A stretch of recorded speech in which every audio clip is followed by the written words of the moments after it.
Welcome back to Valley News Now. Adam Shalfo joined by Doug Leier. Doug, thank you for joining us. Hey, good to see you again. Good to see you again. Good to see you as well. I feel like we had a little teaser at the end, a cliffhanger, if you will. I don't know if we go quite that far. I would. The cliffhanger. I was so excited, honestly. Caleb Williams' contract has been signed or anything like that. We're not talking about millions of dollars and set for life. But it is kind of fun to give people a reason to get outdoors, and that's one of the things. Like, our overall mission from Game and Fish is we want to get people outdoors, whether it's hunting or fishing, and sometimes you do that through getting people to figure out a different way to make deer sausage or to find out a different way to cook fish. Sometimes you get to them through their belly. Wow, this tastes really good. I want to go out fishing. So we try to look at different ways of getting people hooked on the outdoors, whether it's hunting or fishing or other reasons to get outside. Now you got my mind on a segue here, or not a segue, but a tangent. What's your favorite way to cook fish? My favorite way to cook fish, probably would be embarrassing for most people, is I love Star-Kissed, and then you open up the can, and then you just eat it right out of the can. I love eating tuna fish out of the can. I love eating fish, and I am somebody that likes to make things as simple as possible. So right out of the can? Right out of the can. I'll take fish sticks and put them in the microwave. Okay. I've been known to take fish sticks and put them in the toaster, but that's not acceptable to any of the spouses and the wives. That sounds dangerous. No, but it's not. Trust me on this, okay? Because fish sticks are ready and they're there for you. You take your fish sticks and you put them in the microwave, you get them hot. And then next thing you know is you need them crispy. Take them out of the microwave, put them in the toaster. Oh, wow. Okay, you're on to something. Well, but going back to the in the wild, I'll take fish kind of as sticking to it as simple as possible. There are some people that love to spend, hours in the kitchen and days looking for different recipes in different ways. And there's another segment of people that are like, let's just get this as quick and as fast as we can. And you take fish and you fry them up in butter. It's so good. Yeah. And you put some salt and pepper on. You can take some seasoned salt. You can put some pepper on there. And it's like a lot of things in life. If you've got the time and the energy to make things complicated and that's what suits you, well, do it. If you've got the resources to buy a $100,000 boat and a $100,000 pickup to take it to the lake, by all means do it. But don't let that block you from going fishing. You can go down to the Red River, the Cheyenne River. One of the beautiful things about where we live, whether it's North Dakota, South Dakota, or Minnesota, you're not very far from water. That's true. And where there's water, there's going to be fish. Yeah. And I've caught fish on a gummy worm before. No way. You put something on a hook, you're hungry enough, you'll eat it. I was up in Wisconsin one time fishing, and I actually didn't have any bait. And I just dangled the hook. Mm-hmm. And I caught something. Yeah. It was a pretty dumb fish. No. To go for that. You don't think so? No, I think that you're underestimating your angler ability. Oh, okay. Because, again, sometimes we make it too complicated. And, again, do it. If whatever it is, if having the latest electronics and basically turning, fishing into hunting, looking for where they're at and how we can catch them and outsmart them, great. But if you can put a hook in a pond and catch a fish, then I'd say you're fishing smarter, not harder. Okay, I like that. Fish smarter, not harder, Adam. We got to make T-shirts. That's good. Yeah, that's good. We'll be the only two to buy them. Well, I'm a large. Yeah, but and that's one of the things about the outdoors is you can make it what you want. Unfortunately, sometimes people get a little bit too intimidated, thinking, "Gosh, I haven't invested all this time and energy and money into this equipment." Well, don't let that stop you. Go down to the river, put a worm on a hook, you're going to catch a fish. Give it a go. Yep. Give it a go. Yeah. Worst case scenario, enjoy some time outside. Well, I mean, I've been one of those guys where I just love to be outdoors, and sometimes the fish bother you when they're biting, and you gotta do stuff. You gotta catch them. You gotta clean them. I've gone out there and just put a hook in the river and just sat there, and it's a good day. Yeah, because it's fishing. It's not necessarily always catching. I like that. Yeah. Maybe another T-shirt. Maybe we sew that one onto a pillow. Mm-hmm. Anyway, I think I actually tried this weekend. I tried a little mango habanero salsa, but I I feel like when we had some salmon, but it was frozen. I feel like you got to get at least the refrigerated. Yeah. Once you freeze it, I feel like you kind of lose some flavor in there. It didn't come out great. Normally, I'm a butter, and I squeeze a lemon on there. Yep. And then you just throw some salt on there. It's really, or pepper, salt and pepper, whatever. It's not that complicated. No, it really isn't. And that's the thing. And again, there's fishing shows and cooking shows that can really be intimidating, but there's also, a guy like you that can go out there with a hook and catch a fish, and Now I'm getting too much credit. No, it's not. And we struggle with that, though. I mean, when we talk about trying to recruit the next generation of anglers and trying to recruit the next hunters, one of the biggest barriers we have is that intimidation of, gosh, I didn't grow up in a home where we were hunting and fishing. I don't. The first step is the hardest step, and then everything else after that makes it a little bit easier. So if you're watching, if you're listening, and maybe you never grew up in a home that hunts and fishes, you can do it. Trust me, you can do it. Well, one thing I feel even more confident. I think I'm an okay fisherman, but I think I'm a better photographer. And I will tell you a quick little story. I used to live in Boulder, Colorado, and we used to have these deer just kind of come up into our yard. We were right by a nature preserve, and they were not super skittish. Like if you tried to get after them, which would be a very stupid thing to do, then they might run away. But they would let me get close enough, and I just wound up getting some decent little photographs. Another thing, I would throw my Canon in my backpack, just go for a bike ride out there and just shoot whatever I could. And so I'm really excited to kind of talk about this next thing on the agenda here for us, the wildlife photo contest. I'm going to go ahead and play some of the video that you provided as well. Tell us about what's going on now with this. Right, so we have a watchable wildlife photo contest, and as you kind of alluded to, is there's hook and bullet, there's casting and blasting, there's tens of thousands of people that across our region that love to hunt and they love to fish, but there's a whole different way of shooting. And as you kind of mentioned, is shooting with a camera, shooting with a phone. It's a whole different way to shoot and to capture those memories because it's out there, and we've kind of turned the corner a little bit. And I think mobile devices really helped us because years ago, watchable wildlife was almost kind of something where people are like, well, I'm not into that, I'm a hunter. I'm not into that, I'm into fishing. But we would remind people, if you've ever pulled over and looked at a deer, or in the backyard, looked at a robin feeding its babies, or been in the garden or the flower garden and seen some insects or some different kind of, then you're into watchable wildlife. Yeah. That's the truth of the matter. In fact, I would venture to say if you like to hunt and you like to fish, you're into watchable wildlife in some way, shape, or form. You just might be doing it a different way. You might not be going out there intentionally. There's a lot of people that go out there with their phones, with their cameras, intentionally seeking wildlife photographs. We've got a watchable wildlife contest, but it doesn't have to be intentional. It can be, wow, right place, right time, had my phone. And one of the beautiful things about the advancements in technology and the more affordable technology is just about everybody can shoot fantastic pictures. Might take you 1,000 to get one, where a guy like you can probably, you can bat 400. You can bat 400 and get 4 out of 10 that are going, oh, those are good.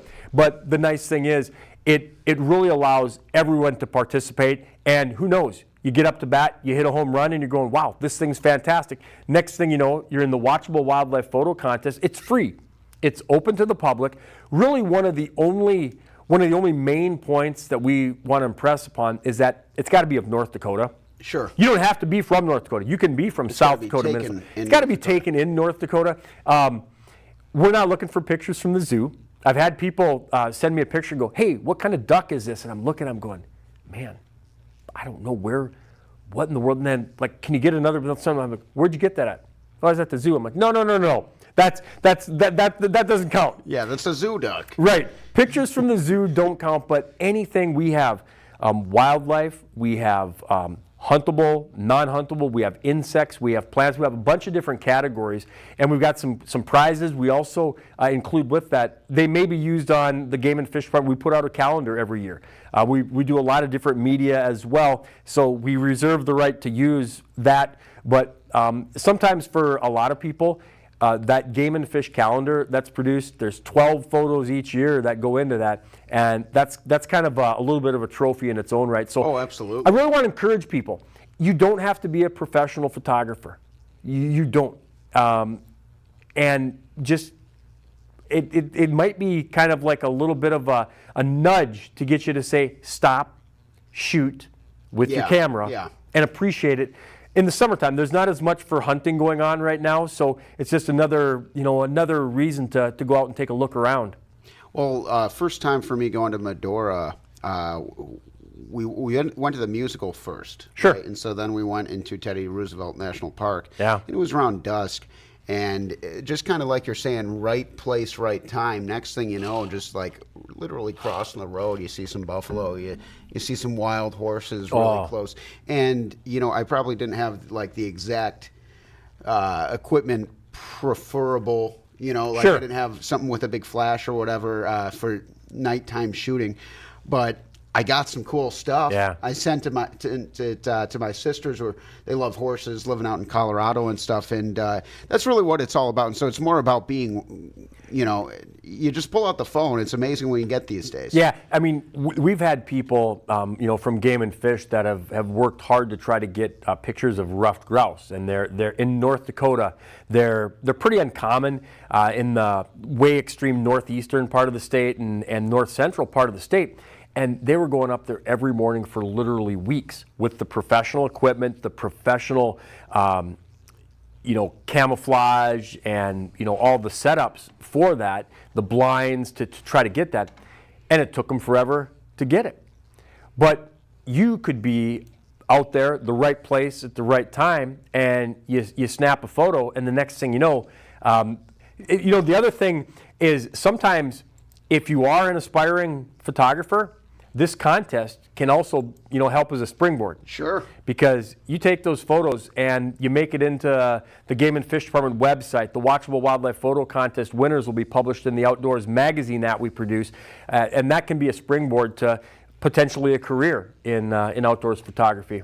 Well, let's get into. I'm going to pull up the actual. So here's the link to apply. Right. And I got a lot of other links. Pay no attention to those baseball links. That's for later in the day. But so really, it's pretty simple. You just apply online here. It really is. Go to the Game and Fish Department website. One thing I would tell you is there's an October 1st deadline. So we're sitting at a pretty good time for we transition from summer into early fall. And I appreciate you letting us, get that reminder out there because, sometimes people, I've said to several people, hey, those are some great photos. You should enter those in our contest. Like, no. It's free to enter. You don't have anything other than trying to go through. We have a limitation on the number of photos. You can't, send in 1,000 different photos. 5 entries per contestant. So you pick out your 5 best entries. And that's I think that's kind of fair. Is, we're not saying find one photo. Because sometimes there may be a lot more photographs of like pelicans or ibis that we had on some of the video, which aren't as difficult to get to, and you find one of a plant or an insect that is just a cool monarch, and then there might not be quite as many entries. So you can maybe narrow it down. Yeah, right. Yeah. Absolutely. But October 1st is the deadline. Full details are available on the Game and Fish Department website for the contest rules and then the submission that you can do through online. gf.nd.gov. That's where you can find that. Doug, let's go right down the line here. Deer gun license availability. This is something we can talk about probably almost every single week, and for good reason, because we have about 750,000 people that live in North Dakota, and we get close to 100,000 people ages 14 and up that apply for deer tags in North Dakota. So in the middle of July, we can talk deer, and the big reminder right now is we will have another opening of deer licenses July 24th. So you got a little over a week until July 24th. We've got 4 units that have 1,900 deer tags remaining. And it doesn't sound like a lot, but if you're a deer hunter and you've gone 5 years without drawing a tag, 10 years without drawing a tag because you're always applying for Unit 2B in the Fargo area or a mule deer buck in the Badlands, and you're getting turned down and you're getting turned down, you're going, I forgot what jerky tastes like. I forgot how to make deer sausage. Here's an opportunity. It's not going to be in your preferred spot, but we've got 4 different units in western North Dakota, southwestern North Dakota that have tags remaining. July 24th, 8 a.m., first come, first serve. I mean, this is like trick-or-treating. You want to get to the good house first. You know who's giving out the can of pop. You know who's giving out the big Snickers bar.